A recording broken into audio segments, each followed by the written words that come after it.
शायद ही कोई ऐसा इंसान होगा जिसको मूवी देखना पसंद नहीं होगा। मूवी सिर्फ एक टाइम पास नहीं होती, बल्कि लोगों के लिए स्ट्रेस रिलीफ होती है।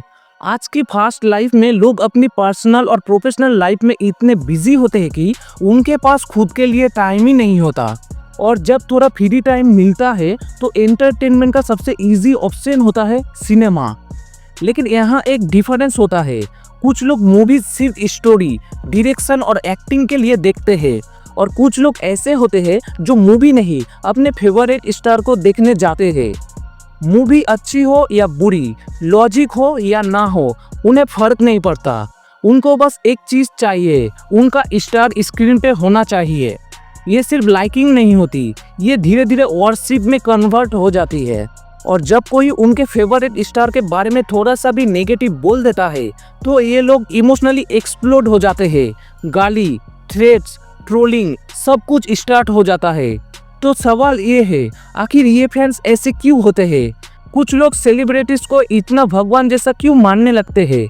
आज की वीडियो इसी टॉपिक पे बेस्ड है। वीडियो को एंड तक जरूर देखना। सबसे पहला और सबसे स्ट्रॉन्ग रीजन है रिलेटेबिलिटी।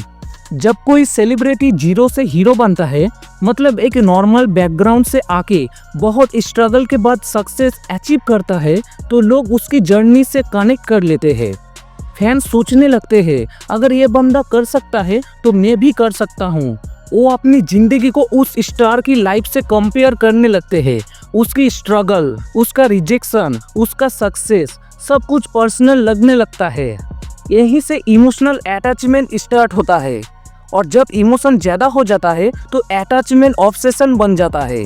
फिर फैंस उनका ड्रेसिंग स्टाइल कॉपी करते हैं, उनका हेयर स्टाइल फॉलो करते हैं, उनकी बॉडी लैंग्वेज तक कॉपी करते हैं। और जब उनकी मूवीज रिलीज होती है तो उनके लिए मूवी एक आर्ट नहीं होती, वो एक फेस्टिवल बन जाता है। उनको ये भी फर्क नहीं पड़ता कि मूवी अच्छी है या बेकार, उनको बस अपने स्टार को बड़े पर्दे पर देखना होता है। अब आते हैं एक थोड़े अनकंफर्टेबल ट्रूथ पे, लोनलीनेस। मैंने पर्सनली नोटिस किया है कि एक्सट्रीम फैंडम्स का कनेक्शन काफ़ी हद तक लोनलीनेस से होता है।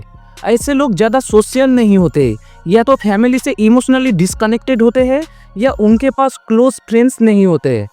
जब रियल लाइफ में बात करने के लिए कोई नहीं होता तो लोग इमेजिनरी इमोशनल कनेक्शन बना लेते हैं, और सिनेमा उनके लिए एक एस्केप बन जाता है। सिनेमा देखते देखते वो किसी एक स्टार को अपनी लाइफ का सेंटर बना लेते हैं। वो स्टार उनका मोटिवेशन बन जाता है, उनका कंफर्ट जोन बन जाता है, और कभी कभी उनकी पूरी दुनिया बन जाता है। इसलिए वो लोग स्टार की पर्सनल लाइफ तक फॉलो करते हैं, किससे शादी की, क्या खाया, क्या पहना, कहाँ घूमा। सोशल मीडिया ने इस चीज़ को और डेंजरस बना दिया है। रोज स्टोरीज, पोस्ट, इंटरव्यूज, फैंस को लगता है जैसे स्टार उनका अपना हो।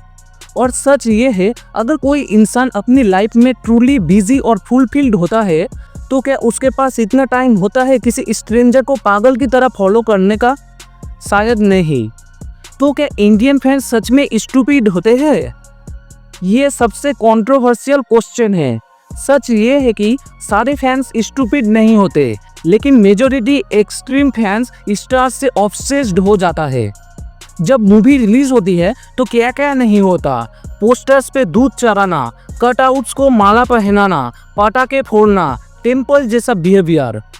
और ये सब उस इंसान के लिए जो तुम्हें जानता भी नहीं, तुम्हारा नाम भी नहीं जानता, तुम्हारा एग्जिस्टेंस भी नहीं जानता।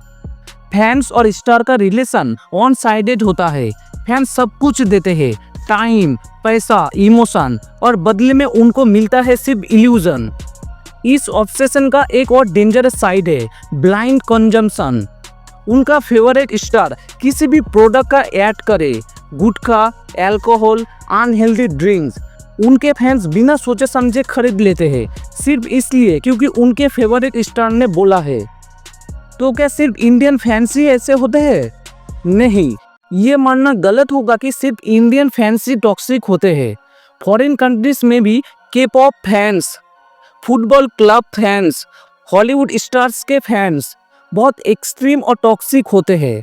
लेकिन डिफरेंस ये है कि इंडियन फैंडम्स थोड़े ज़्यादा इमोशनल और एग्रेसिव होते हैं। यहाँ स्टार को सिर्फ आर्टिस्ट नहीं भगवान बना दिया जाता है। इसलिए अगर कोई स्टार की क्रिटिसिज्म करे तो फैंस उसे पर्सनल अटैक समझ लेते हैं। एक और अनकंफर्टेबल ट्रूथ है जो मैं कहना चाहूँगा, कई स्टार्स को पता होता है स्टोरी वीक हो सकती है, स्क्रिप्ट लेजी हो सकती है, रिप्रेजेंटेशन प्रॉब्लमेटिक हो सकता है, लेकिन उनको ये भी पता होता है कि फैंस तो मूवी को हिट करा ही देंगे। इसलिए कई बार एक्सपेरिमेंटल सिनेमा नहीं बनती, क्वालिटी से ज़्यादा क्वांटिटी पे फोकस होता है। इसलिए उन फैंस को समझना होगा कि फैंस को सिर्फ इमोशनल मैनिपुलेशन के लिए यूज़ किया जाता है और फैंस बिना सवाल किए सब एक्सेप्ट कर लेते हैं। ओवरऑल देखा जाए तो इंडियन फैंडम्स अपने फेवरेट स्टार को भगवान की तरह पूजने लगते हैं और जब एडमिरेशन लिमिट क्रॉस कर जाता है तो वो ऑब्सेशन बन जाता है। इसी ऑब्सेशन में फैंस स्टूपिड लगने लगते हैं, बिहेवियर टॉक्सिक हो जाता है और न्यूट्रल ऑडियंस के लिए ये सब क्रिंज बन जाता है। सोशल मीडिया पे जब ये चीज़ें वायरल होती है तो पूरे इंडियंस को ट्रोलिंग का शिकार होना पड़ता है, लेकिन इसका मतलब ये बिल्कुल नहीं है कि हर इंडियन ऐसा ही होता है या हर फैन टॉक्सिक होता है। प्रॉब्लम सिर्फ ब्लाइंड वर्शिप की है, ना कि मूवीज या एंटरटेनमेंट की। तो क्या आप मेरे ओपिनियन से एग्री करते हो? अगर हाँ तो ज़रूर वीडियो को लाइक और कमेंट करना, चैनल को भी सब्सक्राइब करना मत भूलना। मिलते हैं नेक्स्ट किसी वीडियो में नए टॉपिक के साथ। धन्यवाद। तन्नारे ताने ताने तन्नारे ताने ताने